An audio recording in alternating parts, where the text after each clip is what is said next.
My conversation today is with Professor of Religious Studies at Arizona State University, Freemason, and author, Nathan Schick. Nathan has just released his debut offering with Tria Prima Press, entitled The Grand Communication, Freemasonry's Alchemical Quest for Divine Communion. In it, he takes the reader on a deep dive of Masonic history, lore, and legend, showcasing his abilities as a researcher. He examines esoteric topics from the perspective of historical and religious syncretism, while remaining satisfyingly erudite. I sat down with Nathan to discuss his background in religious studies and Freemasonry, his new book, his thoughts on the purpose and meaning of the craft, and more. I'm Ike Baker, and this is the Arcanum Podcast.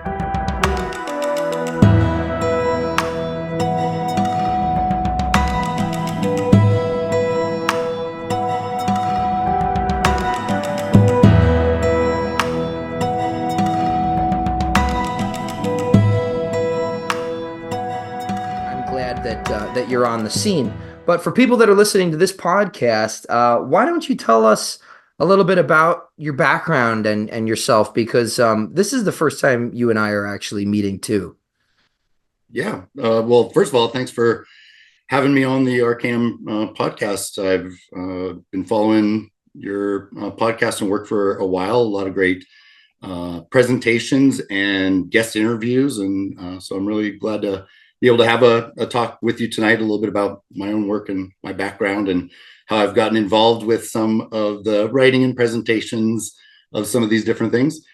I teach religious studies at Arizona State University in the School of History, Philosophy, and Religious Studies, and I have taught there for a little over 10 years, and I teach a wide range of courses. I teach something like 12 different courses in our catalog, and ranging, the freshman, sophomore, junior level kind of courses. So students who have a little bit of background information about some of the things that I talk about in the book, but not necessarily a lot of their sort of basic knowledge building at that stage of their academic careers.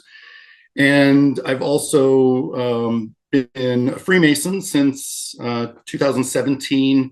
I'm currently the senior warden at my home lodge, and here in Arizona, we have a program that is master lecturers for people who can perform all three of the Blue Lodge lectures from memory, and then the Master Ritualist Awards, which are for people who can do basically all the degree parts for the Blue Lodge for here in Arizona, our ritual. And so last year I became a master ritualist. And so I have been working on the Blue Lodge ritual. And as a result of working on that for quite a while, I've become pretty familiar with the symbols and some of the history as I explored, as I worked on the ritual in tandem. Here in Arizona, we also have a reading list that you're given. And I started working through our reading list and having a common interest from my academic career. I could, sort of see some commonalities and trends that I wanted to weave together and talk about that I didn't feel like were often being talked about in some of the treatments of the history of early speculative Freemasonry. And so that's kind of in part where my book materials began coming together. I started doing a series of presentations for my home lodge and then for other lodges, and used some of those materials, some of the feedback I got from those presentations to put together the materials that eventually became the book, The Grand Communication. Yeah, I mean, for people who are not aware, Masonry is done from memory, the ritual and the catechism and things like that. So it's extremely impressive to be able to have the bandwidth really to memorize all three of the craft degrees. I commend you on that. That's particularly interesting to me. The fact that you there is this thing with Masonry, right, where it's like, well, the rituals aren't really they're not given to you. Like, I'm in the Golden Dawn. you go through a degree or a grade, as we call them, these grade initiations and advancements. They give you, you get a whole binder full of stuff. It's your curriculum and it's your ritual. And I can read the ritual 7, 8, 9 times a day if I want to. And you don't really get that privilege in Masonry. You can pick up something like Duncan's Monitor and kind of flip through it, but it's not the same. The jurisdictions aren't the same. And to me, it feels like when you go through your catechism and you go through the ritual and you start sitting in ritual and you hear it over and over, it becomes kind of second nature. And to see it, to see the ritual, particularly the verbiage, there's a cadence there. It kind of, it flows in a certain way, depending on your jurisdiction. To read it elsewhere where it's kind of different can be jarring. It's very unfamiliar to me. But that is kind of one of the ways that we learn the ritual and learn the mythos of everything is just, having to repeat these things, from rote memorization over and over. And it's no small feat. So I commend you. I want the people who are listening to understand that aren't Masons. That's a big deal. So how'd you get into Freemasonry? Yeah, that's a good question. It's been just the last 5 or 6 years that I've been an active Freemason and that I joined the fraternity. I think when I was a little younger, my only interactions with Masonic lodges were really with lodges where the guys at the lodge were quite a bit older. And I didn't really know a lot of people who were in my peer group who were Freemasons until a little bit later. When I was in my 30s, I started to meet a few guys who were Freemasons, and it kind of opened up my perspective on how much of a living kind of practice Freemasonry was and could be. I think to my earlier experience, I thought of Freemasonry as something historic, but not necessarily that was still active and living and that could be transformative. I think that was the other thing, that I didn't really know anyone who had done something actively transformative in their lives to improve them in a way that they could point to Freemasonry and say, in our generation, that's really done something for me. But then when I started meeting some guys who had that kind of experience, it made me realize maybe there's something within Freemasonry that is a living tradition, the symbols are really, they can work on the individual. They can make those kinds of transformations as you utilize the symbols, as you use them for a transformation. And I think that's part of the memorization of the ritual and working on the ritual in that way. You interiorize, it becomes something you internalize. So these symbols aren't just inert pictures or images, but they become things that when something happens in your daily life, an image pops up in your mind, or a phrase that you've been working on pops up in your mind, and it reminds you of ways that you're trying to be better than you were, or stick to your particular code of ethics in difficult situations. That Freemasonry has those tools, and that those are still active, living tools that could help transform, the individual, was something that I guess in my youth, I wasn't really aware of. But as I met guys who had that experience, it drew my interest to lodges. I started visiting a couple of lodges to get a sense for different cultures, different types of different lodges, and then found my home lodge and joined the fraternity and found that the symbols really did have some kind of, they were alive, and they had that kind of transformative potential. Yeah, I think that's an excellent point. For people that have listened to the podcast before, this might be a little redundant, but I think it's worth pointing out really the whole idea of a symbolic vocabulary is the occult. It is esotericism. What we can speak about it are the symbols.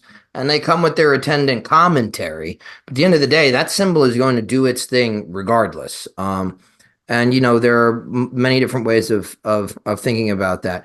certain things they might be considered to be like imbued with a certain numinosity, or really just are archetypal in nature. They kind of correspond to this hidden geometry of the subconscious, or in the subconscious. And what I like to say is like you're saying, to your point, there's a certain level of saturation, time spent with a symbol that will change you in ways that aren't they're little suspected. The way that symbol is just going to work on you. But in Masonry, for people who aren't Masons, you get your catechism a lot of the time, and they'll say it's kind of this back and forth of memorization, this dialogue, and they'll ask you, okay, what happened then? And then you'll explain, and there'll be some sort of instrument or implement that was your attention was directed towards, and then when you're done explaining what happened, your coach or your catechism instructor will say, "Of what is this a symbol?" And you'll kind of it has this built-in way of showing you a symbol and then automatically telling you what it means, or what at least one layer of its meaning. So just for people to kind of wrap their heads around that. I know a lot of Masons listen to this podcast, and this will probably be very familiar to them. So what ended up drawing your attention to Hermeticism and Hermes Trismegistus in connection with Masonry? Yeah, so I had already been a little bit familiar with Hermetic literature and the like, even before I became a Freemason. When I joined the fraternity, at my lodge, when I went through the degrees, there were things in the degrees that popped out to me as symbols that seemed maybe a little suspect or in need of a little more attention. They seemed maybe out of place in the drama that was supposed to be unfolding in the dramatic ritual. And so those symbols, when they pop out, they leave you sort of as, I guess, kind of breadcrumbs to this mystery, right? You're aware that there's something more going on here that needs a little bit of exploration, that needs some attention. And as I asked questions at my lodge, and as people asked me what my perspectives were, and as an instructor and someone who does presentations for a living, they asked me to do some presentations of my perspectives on these symbols and different parts. And one of the things that is of interest to me as somebody who works in religious studies, the symbol of King Solomon's temple is a critical symbol. The way we deal with it in, I think, religious studies and in seminaries differently, even within that academic field, it's divided. It's very divided. In my own experience going through grad school, there was a divide between the American Academy of Religion and the Society of Biblical Literacy over, in no small part, over how the Temple of Solomon should be dealt with in a way of archaeological history, of how do you verify it? What's the way that you authenticate these stories that are told biblically if there's no sort of outside corroborating archaeological evidence? And one of the things that I pointed out as I went through the degrees that got me into a little bit of debate with some of the brethren at the lodge, we have this little stone by the door of our lodge that it has a little card that says, "This is a stone from the Temple of Solomon." It's this little pebble that's meant to be from the Temple of Solomon itself. And I had made this kind of comment because of my experience in grad school of this, ripping apart of the American Academy of Religion, which is religious studies and relies on some kind of archaeologic history to tell the history of religions, and the Society of Biblical Literacy, which kind of had already assumes that the Temple of Solomon and the things that are in the Tanakh, in the Old Testament, are true whether there's any archaeological evidence to kind of verify or not. And so I made this kind of comment of, well, where's the archaeological evidence to verify the Temple of Solomon? And I got some pushback from the brethren. We started to talk about it. And I usually like to point this out when the Wikipedia page is a really easy one. You look at it, they don't put it right at the top of the Wikipedia page. They put it about halfway down, but it says it very clearly. There's no archaeological evidence to verify the Temple of Solomon in history, right? And so it's a hot topic, and it caused this kind of rift in sort of the professional field of religious studies. And so when I became a Freemason and the Temple of Solomon's right there smack dab in the middle of the degrees, that became of real interest to me. Again, I sort of renewed this kind of interest in this debate. And it's exactly what we just were talking about. If it's not something meant to be verifiable in history, let's say we set that to the side and say, well, even if it's not something in history, as a symbol, then what is it? What does it mean? What does it imply? Right? What's the allegory of it about? And who put it there? What was the nature of the history of the development of that particular degree? My book, part of the focus then is to say, well, when did Freemasonry become a 3-degree system? And when did it add, as a part of that transformation, this focus on the Temple of Solomon, and along with that, Hiram Abiff, the key character in this dramatic ritual, in the drama that unfolds? And why Hiram Abiff? That's not in the Bible. So as somebody who is in religious studies, I hear that and I'm like, well, why did they make this name up? Why did they change this? What's this about? So exploring that, seeing from Anderson's constitutions and the beginning of that 3-degree system of the people that are grafting on some specific kinds of notions and ideas in creating this 3-degree system, from the 2 degrees that were part of the operative Masons guilds. And the question of like, well, why would they do that? What's the reason to add this 3rd degree, focus on the Temple of Solomon, focus on this character and change his name a little bit from Huram Abi in the Bible to Hiram Abiff? And as I explored that and looked at the literature, the reading list that I was given, you see in people like Albert Pike, you see it in Albert Mackey. There's this notion, as they explored that early history, that the name Hiram Abiff is part of this grafting on subtly of information about Hermes Trismegistus and the Hermetic sciences and the Hermetic arts and the notions of alchemy as it's practiced in that late Renaissance, early modern period, in the transition from sort of the pre-modern thinking into the Enlightenment and the development of science with the Royal Society and the like. And so that's kind of where my interests dovetailed and came together, from religious studies and from Freemasonry and the focus on the Temple of Solomon and Hiram Abiff into Hermes Trismegistus. Wonderful. And for anyone listening, obviously I mentioned it in the intro, but the Grand Communication, Freemasonry's Alchemical Quest for Divine Communion. That's the name of the book, and it was released by Tria Prima Press earlier this year. So, I mean, I was going to ask you for a basic synopsis, but that's basically, you just gave it to us, but there's, you had mentioned something a little earlier about your book being a primer. And I just wanted to say that for a primer, I would say this. I would say that it's very accessible to people who are not,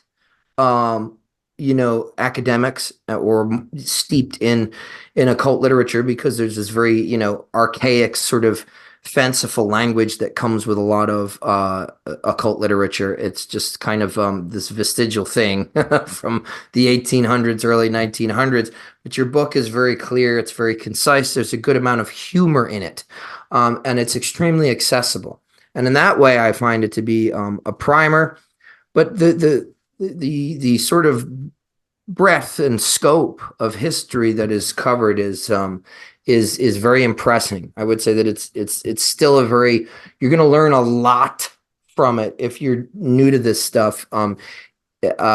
Even though, as you say, it's a primer, it's because I guess of necessity, it has to encompass so much information and so much of the Western esoteric tradition, which, as we know, is, at least, 2,000, 2,500 years old. So,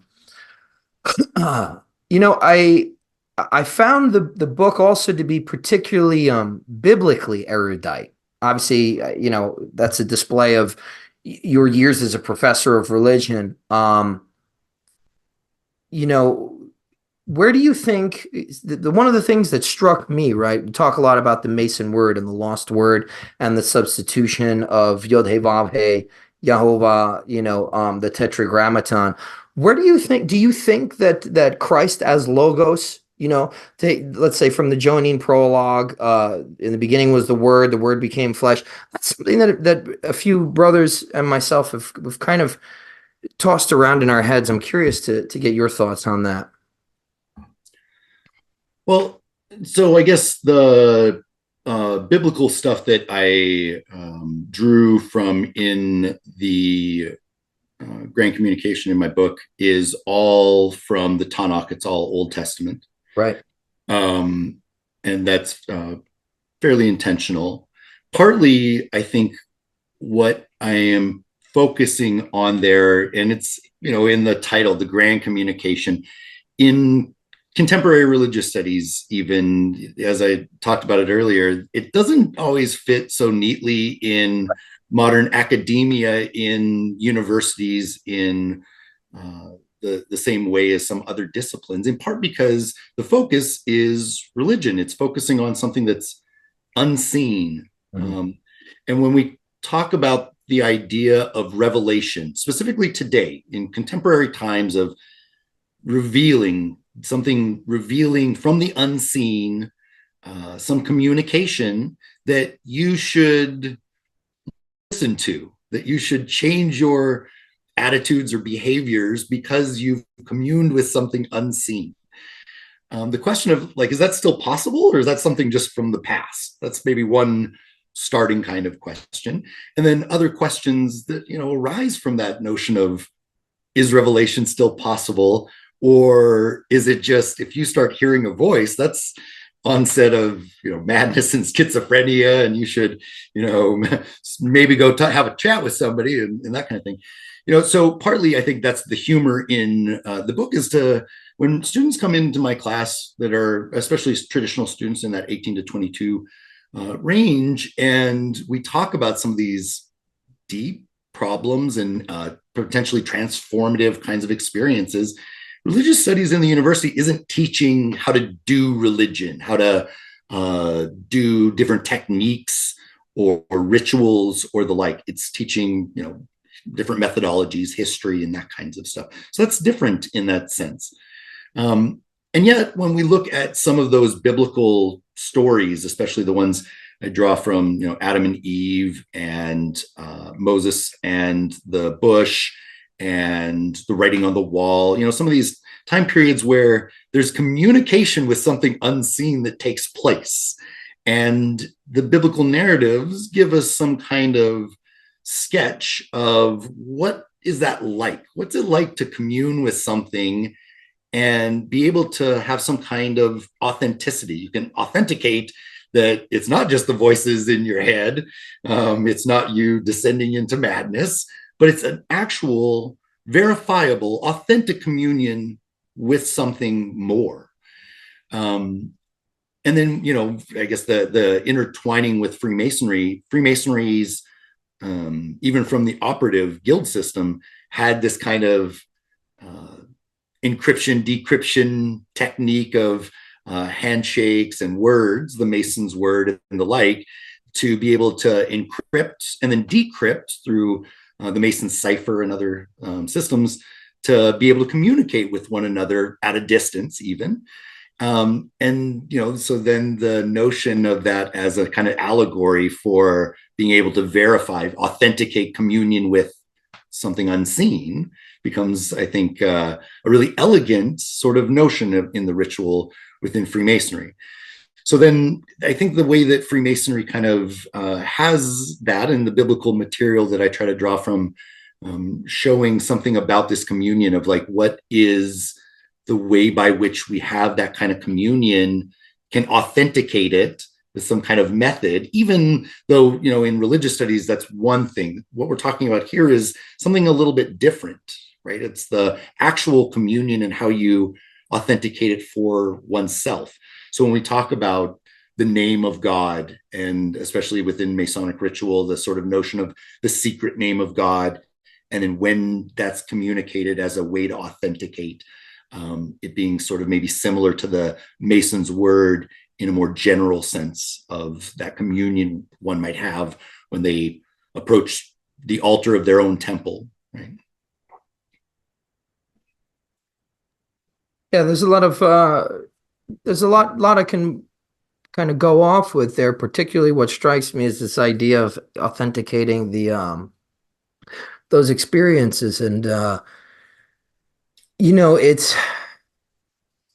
that is, in my experience, that is the process of theurgic magic, leading you to really these Gnostic experiences, this gnosis. You know, I'm not certain that you need to verify, to authenticate any of those things, so long as, you know, you can maintain some sort, like some sort of balanced footing. But I think that the spiritual traditions of the West are leading towards those experiences, those sort of non-rational, transcendent experiences, and which kind of dovetails with a question that I want to get to in a minute. But first, I feel like I want to ask you what you know. We talk a lot about, like, we're talking a lot about how academia doesn't really discuss how to do religion and things like that. But what would you think, or what in your estimation, what would you say the differences between exoteric religion from an esoteric approach, like the one that we you know, hopefully tread as Freemasons and as people who study and to some degree, one degree or another, practice Western esoteric traditions? Then what do you think differentiates them? You mean exoteric in the sense of religious studies, or do you mean from like an exoteric reading of texts and the like? I would say both. You know, what immediately comes to mind for you? What are the major differences between, I would say, right, I think each of us has an esoteric life and an exoteric life. And for a lot of us, for me, academic studies and religion, you know, the religion I was born with, Catholicism, that's my exoteric life. What then differentiates, what is the esoteric path, right? Because that's what, you know, if we're going based on your book and the importation of these Western esoteric ideas, you know, what are how are we meant to embody that? How are we meant to walk that path, in your opinion? Yeah, so I mean, I guess maybe that's a good place to kind of compare those two is, you know, part of the part that I talk about in the book that maybe shows these two things is talking about the holy anointing oil and the notion of Messiah or Christos or Christ. And the way that that's dealt with, if you read the biblical material in an exoteric, exterior kind of way, the story is told in a particular way about a prophecy of someone who will be an anointed one, and then with the, you know, New Testament stories about the life and times of Jesus, meant to be kind of proofs about the fulfillment of that prophecy. But one of the things I try to do in the book is to explore a little bit about the notion of the anointing oil, about what's the nature of this anointing oil. And if you read it from maybe an esoteric perspective, the question of like, how does this spirit, pneuma hagion, the Holy Spirit, Holy Ghost, Holy Breath, something, how does that happen experientially? What is that like to bring on the spirit that's unseen, that you will commune with, and that the communication is clearly the way it's described biblically. If you were to go through it yourself, the experience of it would be radical and transformative and awesome, but also awful. It's something that is going to put you outside of your stasis, right? So it's going to be ecstasis. It'll be outside of that state of normalcy, and that'll be terrifying in a sense, right? So describing this from an exoteric perspective is one thing, but the esoteric, and then thinking about how that experience would be, of the transformation that would go through for yourself, is a little bit of a different perspective. And then thinking about, well, what is this holy oil? If you're thinking about this from an esoteric perspective, what is the nature of this holy oil that brings on or is connected to this spirit, this experience of the spirit that's wholly other than us, right? And so I explore that kind of concept a little bit in the book to talk about, well, if you had an experience of touching, of coming into contact, of communing with something wholly other, the numinosity of that and the awe, the feeling of that, right? So, like thinking about that a little bit, and then thinking, well, what's the connection to this oil, this anointing oil, this ointment or oil, right? And then looking at the biblical material and talking a little bit about, well, what's the recipe? How is it made? What's it made of? And when you see that, there are specific botanical elements that are part of this recipe, and that are part of described as being put together a certain kind of way. There's a certain method, and then for me, that question of the exoteric reading, then the way that I talk about it in my courses, for example, we're talking about more of the exoteric, the history of it, its impact on peoples as they've read it from more of that exoteric perspective, usually. But then from an esoteric reading, something that's more of an experience, then that's something quite different. That's more asking the questions of transformation and whether experiences that a person has subjectively meet those kind of criteria. And I guess I would point that out. I mean, I know you're familiar with some of the alchemical literature and the like. And from that discussion of the anointing oil, the way it's described biblically, that's my intertwining part that goes with the alchemical literature, the Rosicrucian literature, and the Hermetic arts and sciences that have to do with alchemy, specifically alchemy of that kind of perspective of chemical compositions, and then their consumption and transformation of the person, of whether that's oils or distillates and the like. So that's where my book also is intertwined with not just some of that biblical material, but the alchemical symbols and lineage. And the thing that I think the book does maybe a little bit uniquely in history of Freemasonry and history of science, talks about the development of brewing and distilling alcohol, and the rise of Freemasonic lodges, speculative lodges in their first century, in brew houses and ale houses and pubs exclusively. And the fact that there's a master brewer, a brewmeister, who will be associated with each of those lodges, who has some knowledge, some basic chemistry, some alchemical kinds of knowledge at each of these speculative lodges around the world. Right? So just to dive a little deeper into the deep end, with all that said, right, I'm interested in what you think that the um, the true spiritual, if there is one, right? But we obviously see that there's importation of certain ideas and sort of this overlay of through Rosicrucianism, which has all the alchemical stuff, right? I would venture to say that much of the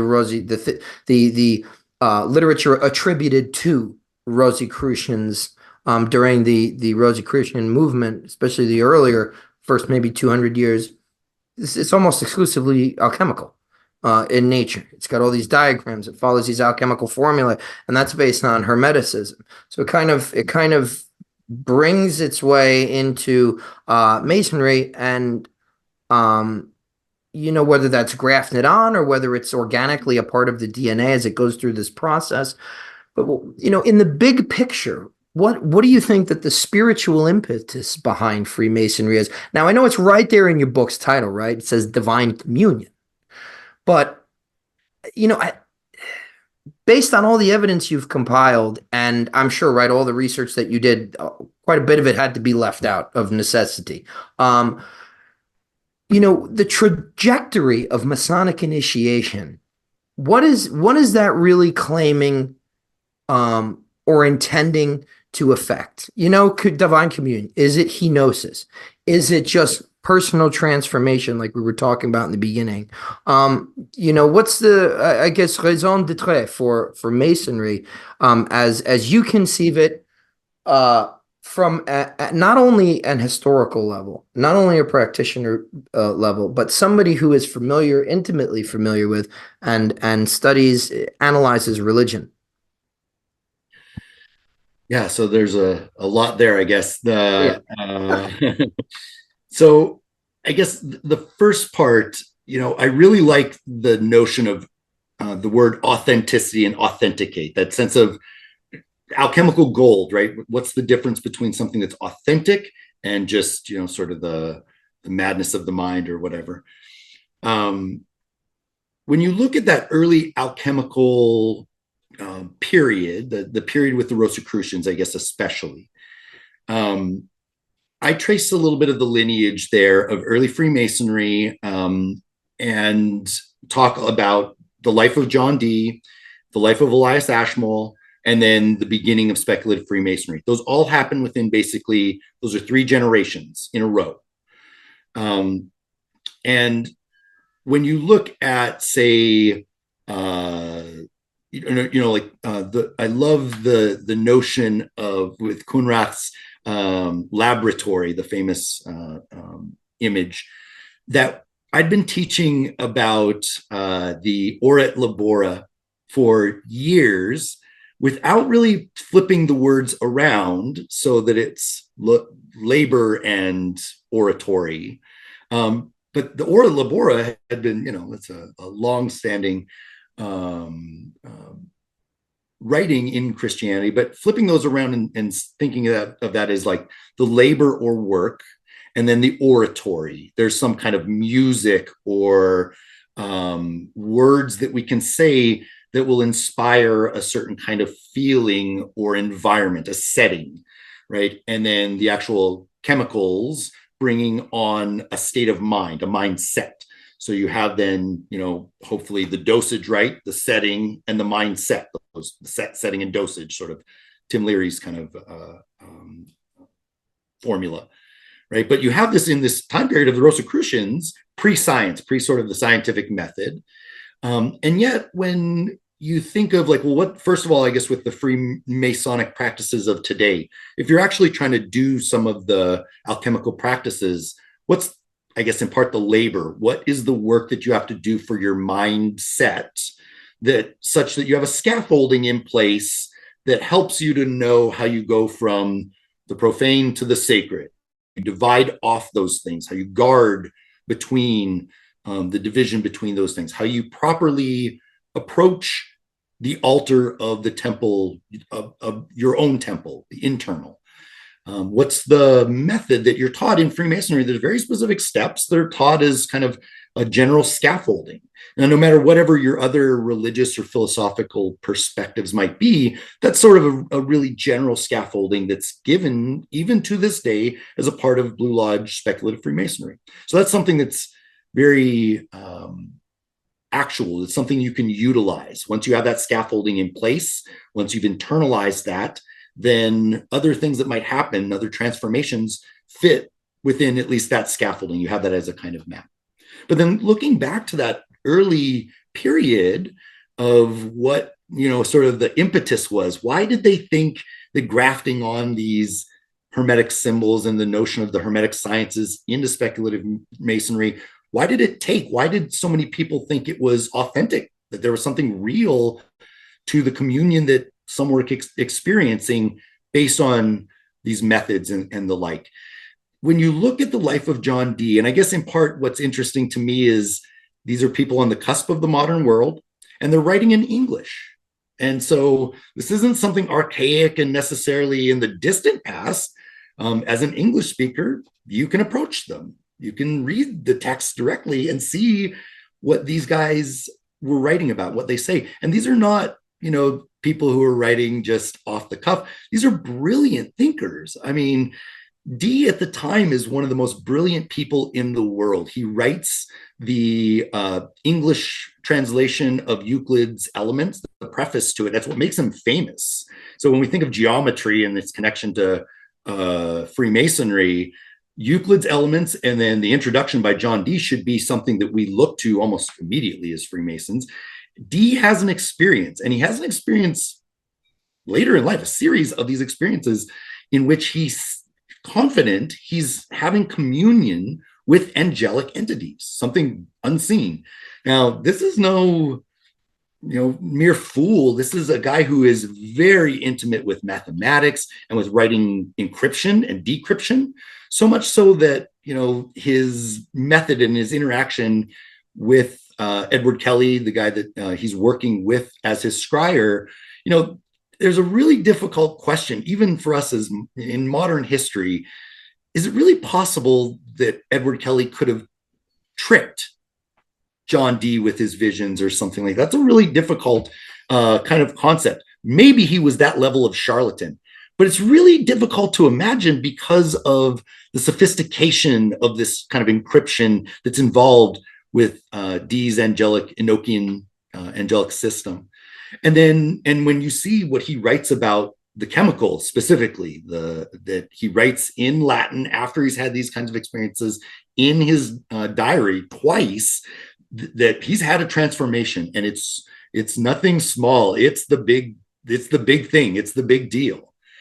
And then in the very next generation, after the 30 Years' War and English civil wars have ravaged through Europe and England, you have Elias Ashmole, who is directly connected with John Dee's son, Arthur Dee, and who is initiated by William Backhouse, who is family friends with the Dees, who it seems pretty understandable that he would have been able to get a hold of the same chemical, whatever it might have been.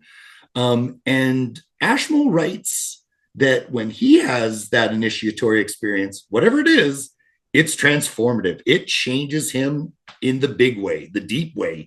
He sees it as akin to a true ordination into a true priesthood, not one riven by confessionalism like that's been going on in Europe and in England through this time period, but something bigger and deeper. So when we look, from that cusp of the modern world, and then from there, Ashmole and others in the beginning of the Royal Society are actively asking, what is this chemical? What are chemicals out there that we might be able to utilize to have these communions with unseen entities, or these kind of metaphysical kind of communions that we should take seriously, that we can authenticate? What's the method by which we can authenticate those, right? The history of science from there, I think, maybe takes a bit of a turn to say these kind of subjective experiences should be outside the bounds of the method of science. And maybe that is in error. Maybe that's an area of the history of science we should reattend to in our contemporary times. But we should at least give it some serious consideration. These are very smart guys who have very strong feeling that whatever they've experienced, whatever they've utilized, has been a real transformation, something very deep. That is something that even for us today, if we're asking the question of alchemical transformations, utilization of something along those lines, that we should take seriously. And then the question of what are the labors, what's the work by which we can put our own mindset into such a frame that we're able to handle those kinds of transformations, approach them with seriousness, but also, be somewhat critical and authenticate them. Yeah, you hit on a lot of what I was hoping that you'd kind of get at there. Yeah, but on the point of science potentially authenticating these, I guess, spiritual or religious or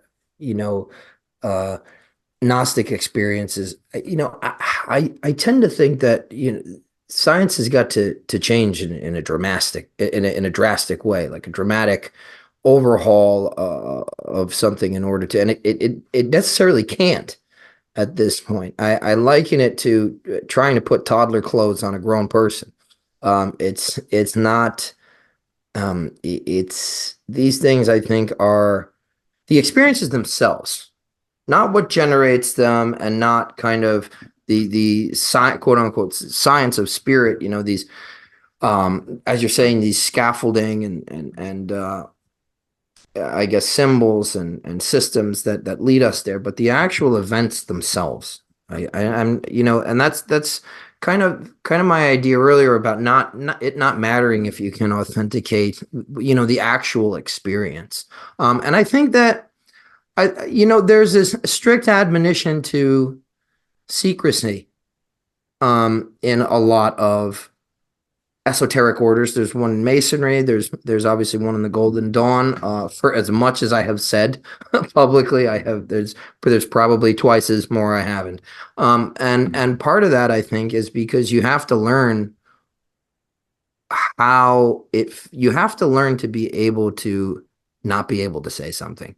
And I think that transcends secrecy itself. I think secrecy is a training for that, right? I love the way you put it, Elias Eshmol, having this, it's the big thing. John D, it's the big thing. And they're talking around it. It was akin to an ordination. It transformed my life. But the experience itself and what that was like, it can't be explained. It's transverbal. There's no way that you could, that you can really communicate it in any way that makes sense, particularly scientifically. At least I don't think, having gone through some experiences that I think are tantamount to, or at least they're the eventualities of a spiritual discipline. It seems like it's like trying to talk about a color that you've never seen before. Like, think about that for a second. It's like the mind can't do it. Yeah, I mean, that's the nature of something being ineffable, right? It's indescribable. It's not that words or something like a rational explanation is going to provide you with a real feeling for it. And I guess that's the thing. I talk about that a little in the book, and we have that in religious studies. Rudolf Otto's idea of the numinous, Stanford Encyclopedia of Philosophy describes this as a way of knowing, an emotive way of knowing. You know it by feel. It's in your heart, which is a phrase that's usually pretty familiar, that there's some way that, how will you know it? This is not knowledge that you're going to gain by a book knowledge. This kind of experiential knowledge, the way that you're going to know it is emotive. It's something that you'll feel it and you'll know it that way. That's different than we teach in, a classroom or the like. That's very different. And so, I think that's one of the key parts there is some of the descriptions that these guys are trying to give, and it's a problem in mysticism and the literature the world over, is you can give something that's analogous. You can describe something by analogy and say, well, it's like this, so that you can maybe have a sense for what it's like. But really, you'll know when you feel it. It's more, something that as you approach or as you have the experience, then this kind of knowledge, a different variety, will take place. Right? That's something I think quite different. I think that for me has been the keystone of good teachers in esotericism, is that they're very good with analogy. That's really the closest. It's really the closest thing that you can get to talking about any of this stuff. Something that I wanted to also get your thoughts on. It's definitely at the forefront of my mind at the moment, and I think a lot of other people. There's this kind of new movement, or maybe it's kind of this movement that is reappearing. I don't really know, within Masonry, and I think with just in general intellectual circles, seeing it spill over in academia. I mean, you're a great example of it. But a lot of younger brethren are hungry for these types of interpretations and these types of conversations. And I see that you are you're poised in multiple areas, right? So you're a Mason, you've been there since 2017, obviously very active in the fraternity, right? You're doing the work, you're also writing about the work, and you're a professor. So you're also experiencing sort of this intellectual, these mainstream movements from that perspective. And so you're dealing with Masonry, maybe some young up and comers, as the craft has been reinvigorated with some of that over the last few years, and then in the classroom, right? So what are your thoughts on esotericism and traditionalism as movements, particularly within Masonry and occultism? What are your thoughts on some of those things? Yeah, I guess in my experience, first of all, I guess with Freemasonry, there's a bit of a generational gap in my lodge and several other lodges that I've traveled to. But there's interest, I think, of esotericism among guys of all generations, and has been partly my experience. And traditionalism, I guess, to some degree as well.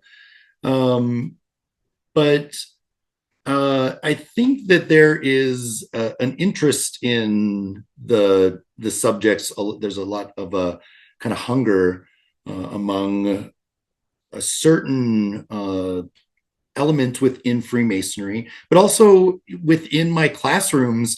I teach really large classes. Some of the introductory classes have like 200 people or whatever in them. And then, I also have the smaller classes. Once you go up to some of the junior level classes, and like those can get down to 15, 20 people. And I teach topics like religion and pop culture.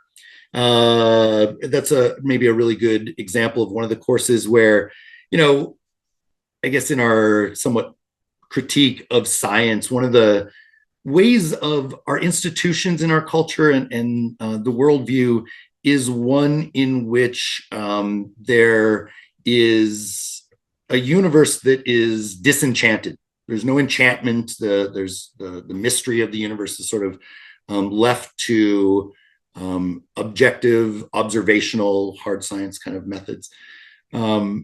But when I see some of the questions from my students, some of the interests that they have in pop culture, when I think of, their interest over 2 generations now in things like Harry Potter and the Philosopher's Stone, and that's where they get familiarity with like the Philosopher's Stone and alchemy a little bit. That's where they kind of know. And, not just that franchise, but when you look at a lot of other really popular franchises and fantasy, but also in science fiction, there's this rise of a desire for enchantment, of an enchantment still being illustrated within our popular culture, even though the institutions of our society are hyper rational and don't have this kind of enchanted view. And so I think in part the interest in some of the esoteric in Freemasonry and some of the interest in the Philosopher's Stone and some of the history of science that was in that time period that still had that enchantment, the understanding of the universe having mysteries that the individual could approach is desired. There's a desire for that still, and you see it playing out in the really popular parts of culture. And so, I think that that's in part maybe why there's this renewal or this reinvigoration. The sort of hyper-rational view of society isn't meeting some of the deep needs. There's a craving then for a different view, a view that re-enchants, brings back that sort of view of some of the enchantment and the mysteries that are still alive and that can still be approached and there can be communion with, right? And so I think that that's in part maybe why that popularity, that renewal is starting to take place. That's excellent. So obviously you probably have seen a couple of the podcasts. I have a canned question that I ask everyone, and I'm sure that you're not going to have too much of a problem with it because you're not only an author and somebody who's interested in occultism and esotericism, but you're a college professor. So 3 books for people that have listened to this podcast and might want to explore some other pathways into this information. You can obviously list your own. Well, The Grand Communication, great book. I mean, everybody's going to definitely want to check that one out. No, The Genesis of Freemasonry, David Harrison's book, is one of my favorites for a kind of a really scholarly, well-cited history of that time period of the early speculative craft. So that's one I would definitely recommend. Esoterica, Albert Pike, the symbolism of the Blue Lodge degrees. If you're interested in discovering those, especially for Freemasons who've gone through the degrees, but it's available. I mean, it's public. People can get a copy of it. So if you're not a Freemason and never intend to become a Freemason, you can find out an awful lot about the secrets that Freemasons do. But it talks about the symbols and specifically some of their attachments to Hermeticism. And then I guess maybe the third book, well, I guess I'll pitch the book that came out from Tria Prima before me, Angels in Vermilion by P.D. Newman. I thought his first book, Alchemically Stone, was great, easy read, very approachable. Angels in Vermilion does a nice job of tracing one of the lineages I talk about a little bit in The Grand Communication. His work is likewise very easy to read, very approachable, gives a good foundation for then going off and doing some other avenues of exploration. So I guess that's maybe 3 good books to check out that I think your audience would probably really enjoy if they haven't already read. Great. So have you got anything else that you're working on, or are you traveling anywhere to speak? What's going on for you in 2024? Yeah, I've got another manuscript that I've been working on, and some travel and research that's a part of that. Deals a little bit in more depth with some of the notions of encrypting, decrypting, and some of the symbols and those kinds of things. So I'll be doing a little bit of traveling around Europe and doing some research for that. I am speaking at a Masonic Leadership Conference here in Arizona. I'll be speaking with a research lodge for the state of Washington. And then I'll have some other things I'll be booking as the year goes along. But so it'll be a busy 2024. Awesome. I am looking forward to all of your future work, and I'm glad you came on tonight. Thanks so much for talking with me. Do you have a website? Is there a place anybody can go if they want to know more about you? I mean, I'm going to link it in the video anyway, but if you want to spot that. Yeah, I don't really have a website, but I have like a biography on Tria Prima's website that people can check out that and check out the book. It's on triaprimapress.com. It's also available on Amazon and Barnes and Noble and that kind of stuff. So yeah, those ways to check me out.